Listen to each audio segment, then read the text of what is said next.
All right. If I had a name for myself, like some of these YouTubers, I think I would go by the economic loser.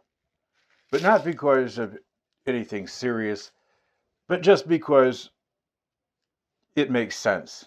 And it counters how people think and react to people online. Most people want influence. I just want to tell you how things are and share things. I don't want big sponsors. I don't want to become a YouTube celebrity. So we're going to start this video because we're going to talk about the unobvious when it comes to investing, economics, and maybe a little life. So we're going to start with this by two truths and one lie. So 13 or 14 years ago, some people, or someone more particularly, went out and they had one of their companies that was controlled by their trust, their family of companies, basically go different places in the world. And they saw, and this was after making money off the financial crisis by using money that they had from their primary business to get cash, where they start out very humbly and grow very quickly. And you'll see how that's possible. And then they saw these, because of their hobbies, they saw these big piles of tailings outside of old mines all over the world. And because of the type of research they do for their business, they looked online. Places like MineDat, old records, found old surveys, and they picked places where the mining tailings were potentially very valuable, but the technology did not exist at the time that those mines were abandoned to extract those, reducing the vast cost of pulling things out of the earth, which usually breaks most companies. I mean, there are people that, well, anyway, not going into detail about those I know, that have operate mines in Africa and places, and mines typically, even with rare earths and with, especially with those in diamonds and rubies, they typically go out of business because sometimes you move mountains of materials before you start producing, and you get a very low yield for the weight you get. But with these tailings, these were early heydays, and they just didn't have the technology. So what did they do? Let's say it was this exact bag. This is dirt. They literally turned dirt into gold, and they made their business. The business that itself made a huge fortune off of it.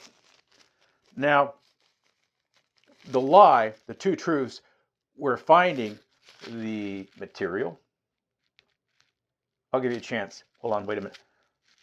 So you at least got one. Now you only have two, one of two that you have to figure out. So it'll be three truths and one lie. We already set it up for you. So 3 truths and 1 lie. You're down to 2, and that I'm waiting. And the other truth was that they were able to get gold out of it and make a lot of money, or the company was, and so things were suspended in that. But the point is the lie was that this is dirt from that pile. And yes, we did have a very good run with things like that. That worked very, very well. Because beliefs that we have about things a lot of times are camouflaged by our own biases. And we can be very wrong about something and never want to admit it. And some people are so pathologically, they don't have the humility to admit that they're wrong ever. And they will double down. You know, you could have a picture of them in sheets in front of a burning cross, and they would say that at first they would defend it, and then when they couldn't defend it, they would then they would try to say that they were in a choir in front of a burning cross. That's what they would do, and maybe it was, but that is the kind of mentality that blocks people. You know, so I wouldn't be the uneducated economist, obviously, but there's some principles though you learn from all these people. Certain things they're saying aren't really true. Certain things are. There are reality, like in his case, there are principles of Kantian economics that would come into play. if you're familiar with the uneducated economist. If you're familiar with like the economic ninja, there's things that he says that are true. And there's also always a little bit of excrement in the brownie. And my dad used to use that analogy an awful lot. He was a businessman and he was a pastor. And it applied, he would use it in sermons and with business philosophy, and it was true. So, you can pick up a penny or now nickels. And if they're copper or if they're not, these things have intrinsic values that you might understand, where at one time you could go through whole boxes of pennies and I would put them in metal trash cans and have them stashed away. And it's free money because the copper exceeds the value of the penny. So eventually it can either be sold as the pennies in lots, or it can be sold as metal or as collector value. And they would be worth multiple, if not many times more, as they will melt those metals down. The government will, because we need those metals now. We've said so. And the Treasury owns probably 97 to 98% of those pennies. So those will be removed from circulation and they become scarce. But our mind is, this is a penny. And only dirty, poor, whatever would go down there and pick that up. But reality is, it's your willingness to think outside of the box, to see gold where other people see dirt. Figure out what's inside of it. Because anything that you're going to do that's going to grow is not going to be spending money to make money. Spending money to make money is spending money to become poor. You do not let them, as my grandfather, a very liberal German Catholic, he said, you don't let them nickel and dime you, you nickel and dime them. Or as I learned to say over time, I don't work for Kraft, shopping for groceries with people. It doesn't mean, it doesn't mean that you live to be poor or look poor. That's another illusion. As the dollar devalues, Americans will continue to be able to afford less of the luxuries that the world can. And it's being done on purpose, just like what Nixon did in the 1970s. And it was so that they could keep defense spending during the Vietnam War with the government. And that's kind of what we're doing now. Warsh, because of that necessity and because of the people that back those people, Warsh will lower rates, not raise, lower rates going into inflation. I think that is, I don't want to say it's a guarantee, you never say never, but if I was a gambler, which I'm not, I would put the house, if I had to, on him lowering rates and causing hyperinflation. Because if they don't cause hyperinflation, they have to raise taxes on legacy wealth, which is old money, which can't grow at the same rate of the rest of the economy. So the only way they stay on top is with the things they own exponentially increasing in value, which is done through inflation. Or that's also how they can afford to spend the government without raising taxes. And so they would either have to raise taxes or they would have to cut defense spending. And there's no way, when you have people who are third, fourth generation wealthy people running the White House, and you basically have old money, and then you have that kind of a defense conglomerate around them. They're going to devalue the dollar, and because we turn the world against us, it was never, I've worked around international people I guess I can't say anything nice about people, so I won't at all. But the bottom line is they were never going to kumbaya before Liberation Day, and all of a sudden the whole world was going to make deals. Ever since the invasion of Ukraine, and with things leading up to that, the world has entirely developed around this whole different system that they're now embracing of cooperation and alliance instead of superpowers taking the reins. And what that means is, if you pick on one, you pick on multiple. But if you pick on all, they will then work with each other against you. Now, what has happened is Europe has signed a trade pact with Asia, with China and India and other countries, and Mexico. That right there has changed everything. They're already transitioning their assets out of the reserve currency. They already have great models on how to mitigate those risks. The world, to the tune of about $4 trillion at the first of the year, has moved about $4 trillion between BlackRock, Goldman Sachs, and a few other firms into foreign investments, out of things like treasury bills. And they've gone into foreign ETFs and foreign stocks to keep up with the devaluation of the dollar, which means they think the bigwigs in Wall Street and in the banks and everywhere else in industry believe this is going to happen and it's going to make the dollar weaker. And they also believe that probably the US will become weaker. So what they're doing is they're conditioning you to think you're rich when you're poor. They're trying to make things, so that's an illusion. But there's all kinds of ways to get ahead. You know, on that is a macro scale, what I explained to you about the soil. It's something that people, through stepping stones, finding whatever their goal is and what they know how to do to, outside of the box, influentially, exponentially, create a product or service that increases in value quickly through stepping stones, very quickly, seeing what others do not see, learning your mastery. I'm not here to sell you a series, I'm here to tell you. And that's the thing people don't want to believe. The idea of picking the nickel up, because it defies what they see. People may see me for whatever reason, obviously economic loser, backwards or forwards, I don't know with the camera, but the reality is they become delusional. Everyone's delusional. I'm delusional, you are, because we all have biases. And they're all things that we simply do not want to admit about others and other things. And it's because, or they just simply don't like them. Like there's people that do not like Donald Trump, just like there's people who do not like Joe Biden.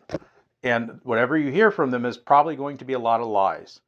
There might be 2 truths and 1 lie, or 3, whatever it is. But when you're out, you can see things as you're doing things. For instance, just recently, past week or 2, these are 14 karat gold. I paid under $2 for each of them. Between these, there's about an ounce and some change of gold. This one is very thick. I did put an extender on it, which is not gold, because this is one I would wear, actually. There's different kinds of assets that you can see, and you can learn how to use them. That is something you can hold on to that you can transfer into portable wealth. Portable wealth depends on how you see things. These earrings are 18 karat gold, but they're antiqued gold. And most people, now you can see things because you recognize them. You know the feel. You learn what it is. You learn how the people who might be looking at it might miss something, and you're going to see it. So you know, like the gold, it smells different. All golds are alloys, but it should not have too much copper, for instance. You can kind of feel it. You know, there's a lot of things. The markings might be very microscopic almost, but they might be in very hidden places that other people may not realize. There may be things that they react to that you can put on your skin that will change colors if they're gold or silver. There are stones that might be in things like this piece of jade. It's untreated in silver. And people would think, because jade comes in many colors, people don't know certain things. And they may not see it. I mean, I just do this as a hobby. I'm not selling this stuff. These are collections. But then you may have an India's diamond industry may be hurting. They may actually be selling less than Botswana. Businesses may be going under. You may have an opportunity at auction to buy a large diamond. But you have risk, though. You need to know how not to get scammed. So you need to know how to investigate, how to buy things prior that are smaller, even sometimes if it's a higher risk, and make sure that what you're buying is genuine. The metal might be fake because they're going out of business, but they might actually have diamonds, and if they're actually auctioning them, it could be a big windfall. That you go to a coin shop that's going out of business. They think, well, it must be a lab blue diamond. It must be irradiated. Well, you pull up your loupe that has a black light, UV light. It fluoresces. You can look inside of it with the magnification. You can tell this has aluminum and boron. This is an actual blue diamond. It's unlikely, but if you pay attention enough times, statistically, after hundreds or thousands of times, you'll become right. And those wins will be thousands to hundreds of thousands of times in return. You might see silver. You might have bags everywhere, stuff like this, like the thick bracelets. You may have paid $1, a quarter, $2, $3. Rings, piles of them, bags and bags, big giant bangles of Egyptian silver that are from the 40s that are worth almost $1,000 for one item that you paid $2 for. You may be going out and you see something like this, and this is costume metal. But if you look at the way the light's hitting it, it's not a piece of glass. It's not a rhinestone. And you turn it over and you look under magnification, and you can tell that each of the facets, because of the way they were pointed and because of the angles, and it has a pavilion, which is a style of cutting, a way of cutting certain stones, was cut. And you can feel it, and it's cold because stones are cold. And you look even more, and you don't know, but later you take it home, you buy it for a few bucks, you put it under magnification, and it's a natural stone. Now, why is that? We talked about things that aren't what they seem. It is real, but why would somebody do that? They popped out the fake one, they put in the real one. It was hiding in plain sight. It was better than a safe. They can take the safe, they could raid the bank, but they would not take the cheapest thing sitting in their dresser. That's how I found this Jeremejevite. There was several, and one was not quite like the others. And you just had to look. You had to pay attention. You had to take your time. You had to figure out and plan and make sure that things could work certain ways. You see antique gold, and truly oxidized gold, because it's an alloy over 100 years. And you have tiny black opals. And for $1.80, you buy a gold Victorian Australian opal brooch. Because with that pile of dirt, you can have actual gold. You could have a big mountain of dirt, big mountains, and then actually a mountain of gold in the end. You see a Playboy ring, and it says sterling in it. It's a certain age. You also can image search it, no matches. That actually could be a good thing. Then you see the initials inside of it. And then you realize that you've moved to a place where Hefners used to live. And you find out that there's a great probability that this ring was linked to that family. All of a sudden, a simple silver ring has historical and other intrinsic value. You see a cross like this. You look over, you see that there's vents inside of it for the stones. You see blue stones, little white stones. And then you take it out and you put a light on it. And then with that light, a star moves around. And then you put a bigger light through it later and more magnification, and you see natural crystal structure and natural inclusion. And it's a natural star sapphire, diamond, and sapphire cross. And you paid under $5 for it. Fractional gold is expensive, but sometimes little charms and things and pendants are less than the fractional gold. Let's say you're walking on the ground and you see a stones like these. They cost you literally nothing, but they could be worth hundreds, thousands, tens of thousands of dollars just as rough. Opportunity always is knocking. You go through like a coin harvesting operation, and you find foreign coins. You don't throw them away. These are still tangible currency, among other kinds of things that you could collect now, but if things fell apart, you would have something that has existing value, because that's not the prepper issue. It's not like food and bullets and that craziness.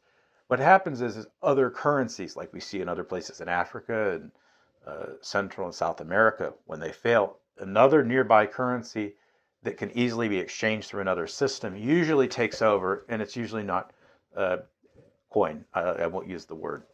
I guess I should invent a crypto as a joke called Honey Wagon. A lot of our Gen Z may not know what a honey wagon is, but it's the truck that comes in and siphons out all the excrement or crap out of your septic systems. I'm a city boy, but I've been around the country a lot. I know how to ride a horse. I know all that stuff. I'm just not very interested in it. Um, but the point is these are things that you see that there's other kinds of assets. There's assets that you create that you cash out that are not connected to your credit cards or your bank account or or even necessarily your real estate, that when you acquire them, they generate a loss. And because of that, and because they're not cash form, like a life insurance policy, that is a good example. If you borrow from that, you are creating a loss on some level. Now, there might be some profit, but that is valuable in other ways. But we'll not get into that right now. But that's what a lot of wealthy people do. But with other kinds of vehicles that are out there that can even be in larger amounts, that are other kinds of invisible stealth wealth. Stealth wealth is not living well, not having the things that you like. I like the things that I like. Other people may not. But that is not what it's about. That's about conditioning you to feel a certain way. But there are some things that I would just never do because they're stupid. Buying a $120,000 truck that costs a lot of money to maintain, has a lot of insurance that will never be worth anything close to what it was after you bought it. I bought a really nice car when I was younger, actually more than one, paid cash for it. Very dumb decision. Oil changes cost thousands of dollars. They quit working well, and you don't get what you paid in return. So you put good money after bad money. But anyway, that's another story. Those are things that young people see and they don't understand. Corvettes, Ferraris, Lamborghinis do not mean wealth, they mean liability. That's true. But things that hold their value, or things that you bought at a lower value to get nicer, don't mean liability necessarily. Not necessarily. But that's another kind of assets. Other kinds, and of course you have traditional means like stock, but you have to borrow off of those. And that's another hidden liability when people look at the Forbes list that they cannot properly factor in. You take high interest loans to borrow off your portfolio to maintain control of your company, and then almost all of your net worth is actually debt. And there can be smart ways to look at that and dumb ways to look at that. Another thing is whenever you flip something or buy something, you work off of gratuity, so that you are always paid a percentage even after you sold that, or at least your company is. That's another thing, your company. So I would always keep everything in the company, never profit from it, whenever possible, as long as possible. And the reason is that way the assets are the companies and stay the companies, and it continues to grow in that vacuum, and find ways to live very well outside of that and preserve that as long as possible. Because the longer you do that, the more resources you have, unless it's about your ego.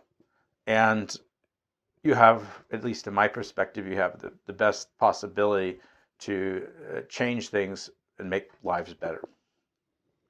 But everyone has their own thing they're trying to do in their own situation. People want to go IPO and go into that rabbit hole. That's their thing. But IPOs, the bottom line is you had to raise money to do your business, at least effectively. And then there's real estate. Same thing. You lose your building if you sell it. You lose your tenancy. You lose some of your deductions, and you lose your image.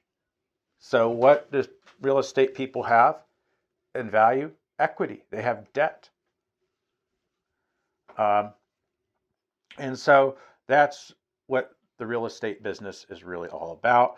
That all of these people like Dave Ramsey don't want to tell you. They want to talk about how his wife inherited properties. Now, I'm not saying that there's things that I like about him. I like how he gets people out of debt. There's a lot of things that he says that are really, really good. But the thing is, this is another thing that you do have, always have as an asset, is credit. You don't want to use credit, and you never try to use, the only time you use credit on a regular basis is if you have far more cash than you have credit. And the reason is some numbers, when you do certain things, you will find that certain organizations, certain things, just demand in certain industries that you have a credit score to do business with them. It's just the way that all these institutions work. At least your company has one. Like I'm sure his company has, because they're booking hotels. Look, these are big corporations. They have board decision level policy making. It's not up to one people, even 10 people. It's not a local guy on the phone decision, and their board would actually have to vote on your exception. He has some level of way to reserve those things through some credit avenue, or otherwise he's not booking a room at the Marriott. He's probably not reserving a private plane, and that's so that they have insurance. And it doesn't matter if he does in other ways. It's because they have corporate policies. These are big corporations. It is not a one-man band. They have thousands, maybe hundreds of thousands of investors that own part of that company. But that is the thing. So that's a thing. It is a credit is one type of vehicle that you have if you build it at your disposal. You have those. You have loss type assets. You have portable assets. You have physical things like real estate. You have companies, that produce cash. You have intellectual property. So if you buy an engineering firms when they're in trouble and you fire the right people, you make the right you hire the people that know what they're doing in those things. You never try to do something you don't know. If you don't understand it, you make sure you have the people or can get the people who can fix it already in the can. You already have a plan to fix that thing, and that it's easy enough to do where it's almost certain. But they can then pay your company after you sell that royalties forever. Then your company then draws money from that forever because they still own a percentage of their royalties. And then these things will allow you to do that. And then what you can do is simple things. Even Elon Musk does this. He cuts his own hair. Mine's still a work in progress. I did the first part. I get the second part. It's been kind of busy, appointment after appointment. But the point is that 3 times a month, $75, $80 at least after tips, you can use that. And if you exponentially were to flip that, or use that on something that you would otherwise spend money elsewhere, you have started to add things to your column. If you stop using Netflix and all that other stuff and get rid of the streaming services and use free ones and start watching more things that enrich you instead of junk you, you're going to be doing way better. And it's just little things like that. We're way overhoused. It's more about what's in the house and not outside of the house. If you have the right artwork, you can sell it and you can buy new furniture with it every time you redecorate. And if you buy it at the right price, at the right opportune time, and create the right thing, you'll never have to, out of pocket, at a loss, buy new furniture ever again. You may even be able to just trade them for equal value.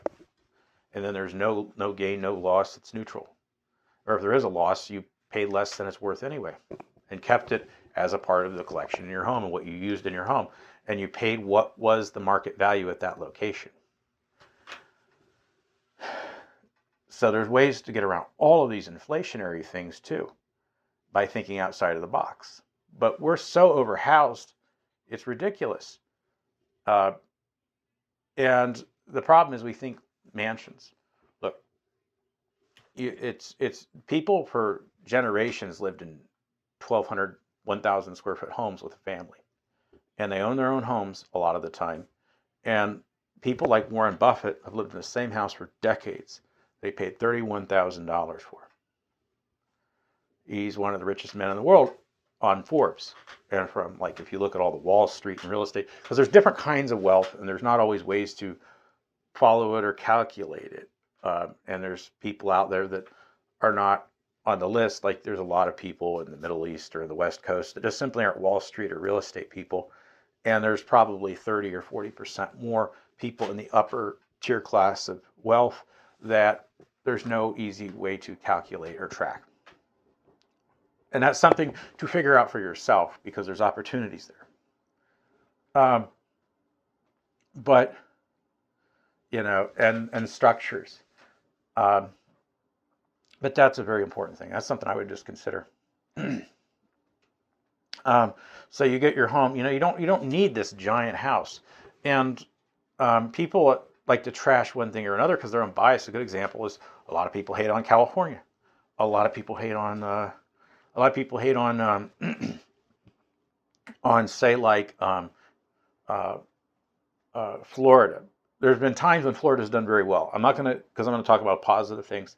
They've really done a really good job of developing their coastline in an area with a lot of hurricanes. There's problems today, but that's something that is something important to consider and think about. And another thing is California. People hate California, but California is the fourth, fifth largest economy in the world compared to like almost 200 countries. They have a coastline. South Carolina is warm. So is Mississippi. They're on the coast. And they have a lot of pretty places, but they're some of the poorest places in the country. It's not the coast that made California wealthy. It does have a Mediterranean climate, but they do know something, and you can learn a lot from them. And they do some things very, very well, and among them is their economy and their businesses. The La Brea Tar Pits area, look it up, is one of the largest oil fields in the United States, and it's operational.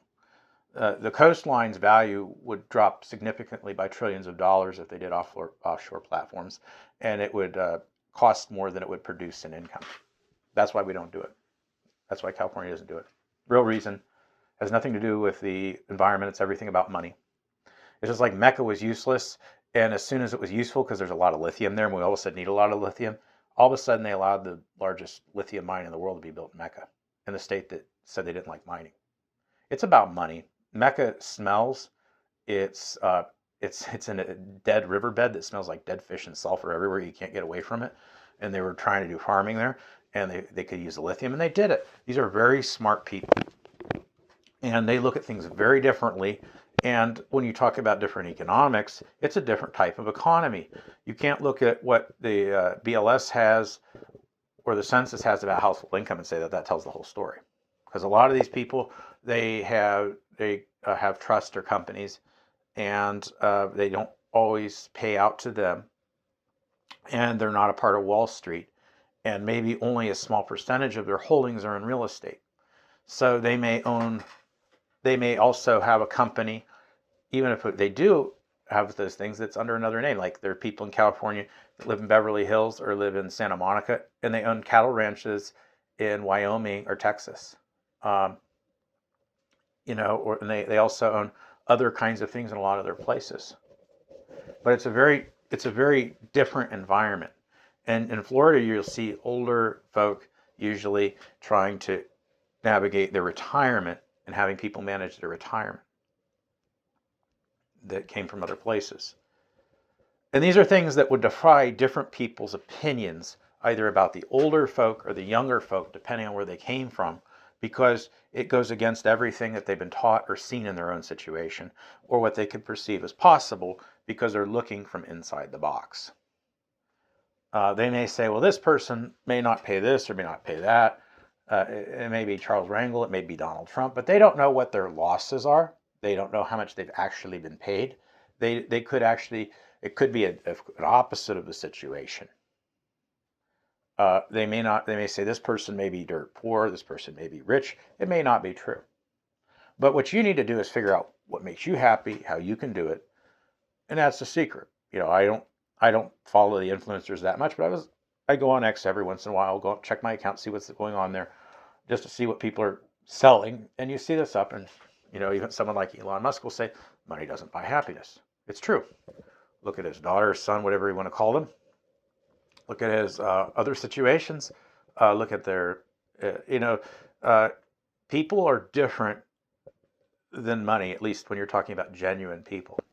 I'm married. I could have created a fake relationship. Those kinds of things are miserable. I would rather have no relationship at all, and I would rather have no friends at all until I had real friends. And sometimes you go through seasons like that in life, and that's just how it works. Sometimes you're around people for a long time to help other people that you really don't like. And sometimes those people. But the point is, you have to create. To do it genuine, it's very hard. You have to figure out how you're going to do that. And you have to figure out in your business and your career, whatever you want to do, how you want to do it. I think everyone should get to the point where they only do the things that what they want to do and how they like to do them. And I think with the AI and technology, it's going to become that way. And because fewer physical things mean less and less things with technology, you're going to see less and less physical jobs, less and less manufacturing. Gen Z doesn't know this, but we had thousands and thousands of things that just don't exist anymore when I was a kid. They all represented a class of factory that exists, that doesn't exist anywhere in the world, never will again, and we will always be going to fewer and fewer things. So the idea of turning into a manufacturing economy is probably somebody from the 70s or 80s that mentally wanted to do something at one time, and now it is not a thing. And that you can't change them. We can't change that. But that is something that we as people, as we go forward and figure out how to get assets to separate us from the UBI class, are going to have to all figure out for ourselves. Things that we see and things that we don't. It's the illusion. It is the where's Waldo? It is the puzzle. It's seeing each thing differently and figuring it out for ourselves and figuring out how we can switch this around or what we can see to change things and make our lives better, for our families better. Not being the people that said they took our gerbs when they closed down a truck plant or something in the 80s or 90s.